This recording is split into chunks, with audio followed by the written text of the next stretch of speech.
Anne, qu'essaies-tu de faire? Là, je pense que tu paniques. Il y a un petit couac dans la stratégie de communication. Quel musulman sur cette terre?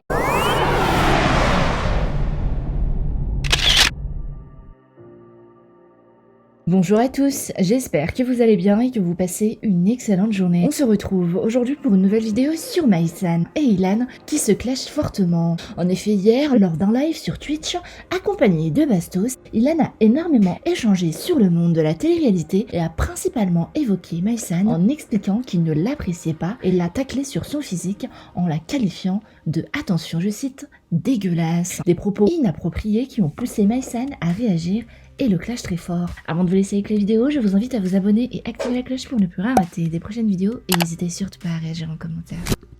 Je vais m'arrêter tout de suite, je vais me calmer parce que si je commence, je peux passer des jours entiers à le terminer. Vraiment, j'ai une passion pour ça. Le problème, c'est qu'on m'a appris à pas m'attaquer aux plus faibles et je considère que de n'avoir que 4 neurones, dont 2 qui servent à faire monter et descendre sa kikounette, c'est une sacrée faiblesse. Donc je vais arrêter de l'embêter. Pitié, l'idiot du village, je suis vraiment tombée sur le plus stupide. Le gars a mis dans sa story une photo de moi avant chirurgie, mais à la télé, genre. Est-ce qu'il est conscient que je suis passée à la télé avec ce visage? Les gens m'ont vu. Genre, il croyait qu'il détenait le scoop du siècle. Genre, il s'est dit cette photo, là, c'est une bonne réponse. Je suis passée à la télé. Sur une chaîne nationale, à une heure de grande écoute. Les gens m'ont vu. Vraiment, merci Albert Reporter.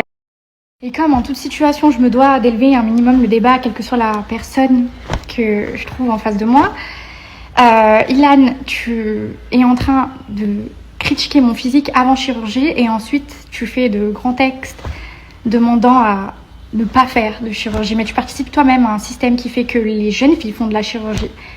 C'est pas moi le problème. Parce que moi, la chirurgie, j'en ai fait très probablement à cause de 2-3 guignols comme toi qui n'arrêtaient pas de me dire que j'étais dégueulasse. Donc tu dénonces quelque chose alors que c'est toi-même qui pousse à cette action. C'est comme si quelqu'un se battait contre le réchauffement climatique et faisait ses déplacements en jet. Tu es stupide. Profondément stupide. Genre, comme j'ai rarement vu. Vraiment. Pitié, vous êtes en train de m'envoyer qui me critique sur le ramadan, là? Ilan, qu'essaies-tu de faire? Là, je pense que tu paniques. Il y a un petit couac dans la stratégie de communication. Quel musulman sur cette terre vas-tu rallier à ta cause? S'il te plaît, trouve-moi un musulman qui va prendre ton dos. Avec toutes les histoires qui gravitent autour de toi, comme on dit, il n'y a pas de fumée sans feu. T'es là, t'es gênant. Tu sous-entends tous les soirs que tu fais chouper en live sur TikTok. Tu parles de ta zigounette à toutes les sauces, à midi, à 14h, à Pessar, à Pâques, avant le tour. Quelle personne religieuse va prendre ton dos? Là, je pense que tu paniques, tu essaies de te raccrocher aux branches. Lâche prise, mon grand. C'est un échec cuisant. Il faut accepter la défaite parfois. Laisse tomber.